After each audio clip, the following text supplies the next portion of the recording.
আজকে 105 এবং 165 ভাগ ভাগ প্রক্রিয়ায় গসাগু নির্ণয় করব। প্রথমে ছোট সংখ্যা দিয়ে বড় সংখ্যাকে ভাগ করতে হবে।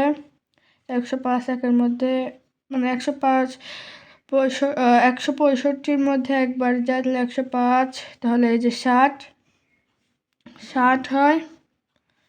এখন 60 দিয়ে 105,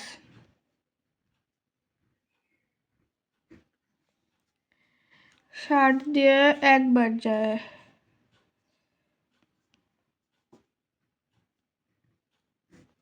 তাহলে যে 5, যে 4, হ্যাঁ এখানে 4,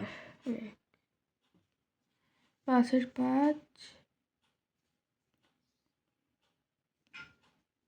হ্যাঁ 45, 45 দিয়ে 60, এখন এটাও একবার যায়।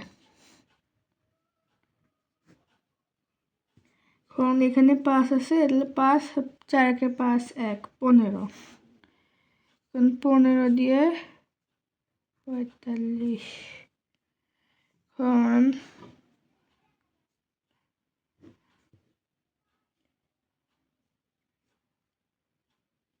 হ্যাঁ এখন 3, 15, 45, 0।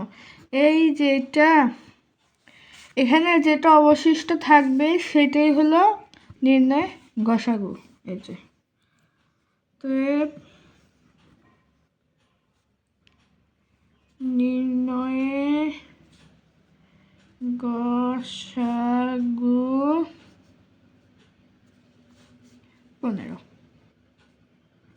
তো এভাবেই ভাগ প্রক্রিয়ায় গসাগু নির্ণয় করা হয়।